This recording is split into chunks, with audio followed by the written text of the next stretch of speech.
내 인생 시간의 흐름. 산책이 제공하는 휴식의 또 한 가지 측면은 시간의 흐름이 다르게 느껴진다는 것이다. 더 정확히 말해 산책을 해야 비로소 시간 흐름이 자연스러운 속도가 된다고 해야 할 것 같다. 걸으려면 얼마간의 시간을 희생해야 하지만 걸으면서 시간이 팽창하는 듯 느껴진다는 점에서 희생한 시간은 보상을 받고도 남는다. 걷는 속도를 늦출수록 시간은 느려진다. 출처 클라우디아 해먼드의 잘 쉬는 기술. 우리는 매일 시간에 쫓기며 살아갑니다. 아침에 눈을 뜨면 시계를 보고 하루 종일 일정에 맞춰 움직이며 밤이 되어서야 숨을 돌립니다. 시간은 우리를 재촉하고 우리는 그 재촉에 응답하며 달려갑니다.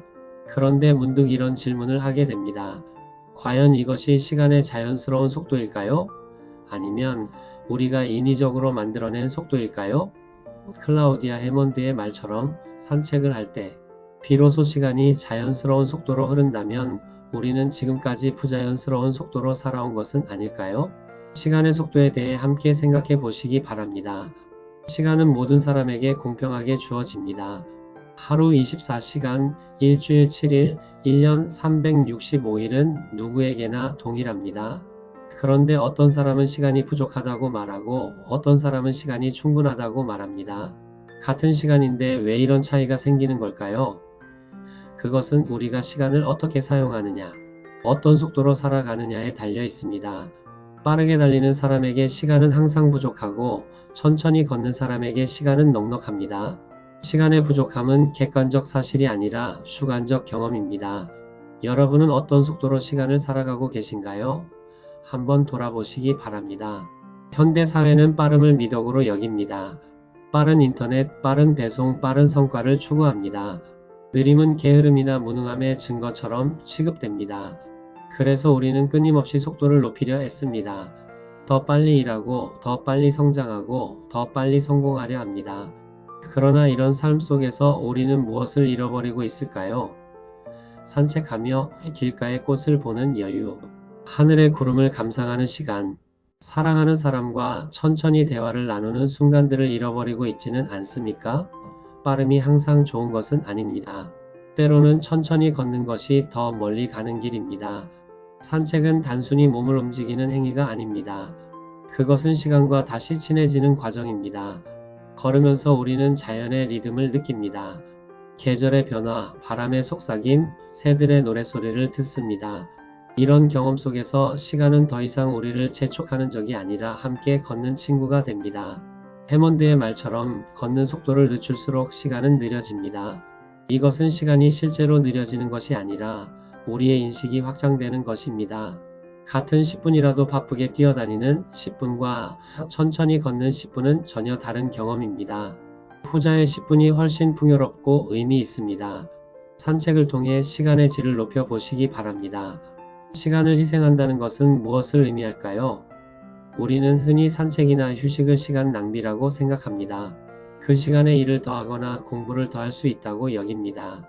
그러나 해몬드는 희생한 시간이 보상을 받고도 남는다고 말합니다.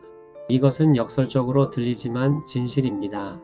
30분을 산책했으면 그 30분은 잃는 것이 아니라 얻는 것입니다. 왜냐하면 그 산책을 통해 마음이 평안해지고 생각이 정리되고 에너지가 회복되기 때문입니다. 그 결과 나머지 시간을 더 효율적으로 사용할 수 있습니다. 시간을 아끼려다가 오히려 시간을 낭비하는 경우가 많습니다.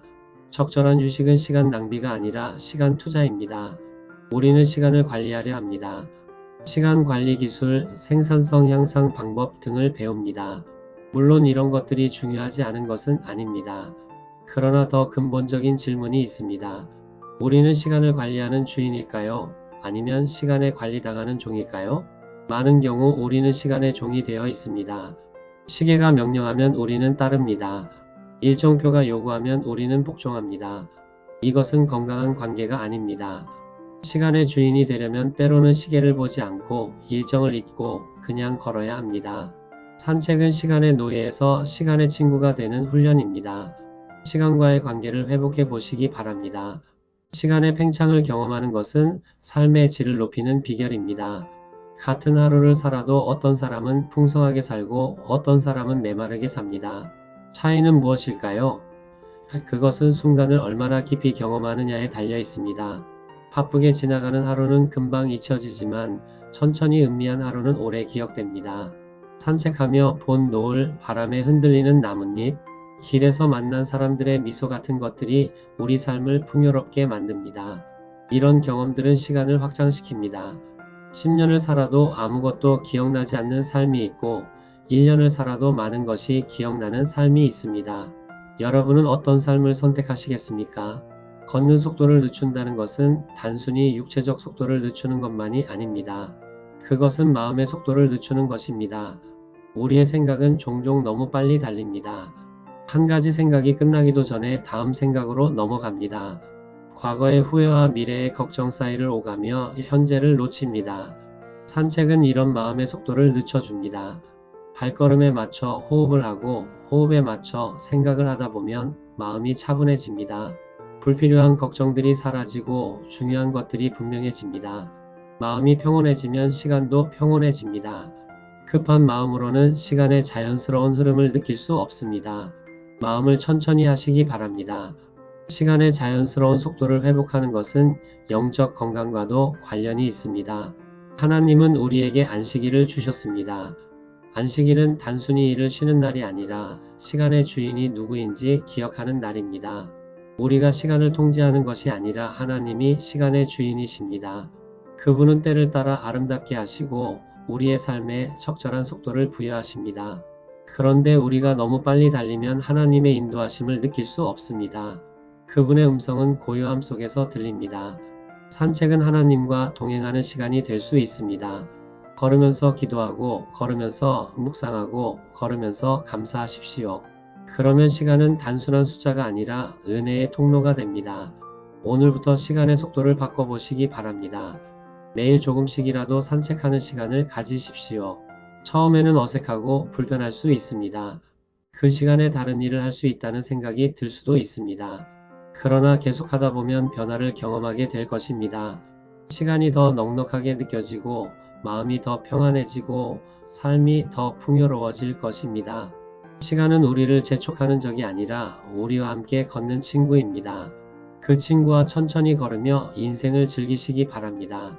빠르게 달려야 할 때도 있지만 천천히 걸어야 할 때도 있습니다. 지혜로운 사람은 그 둘의 균형을 아는 사람입니다. 여러분의 인생에 적절한 속도를 찾으시기 바랍니다. 범사에 기한이 있고 천하만사가 다 때가 있나니 하나님이 모든 것을 지으시되 때를 따라 아름답게 하셨고 전도서 3장 1절 11절 말씀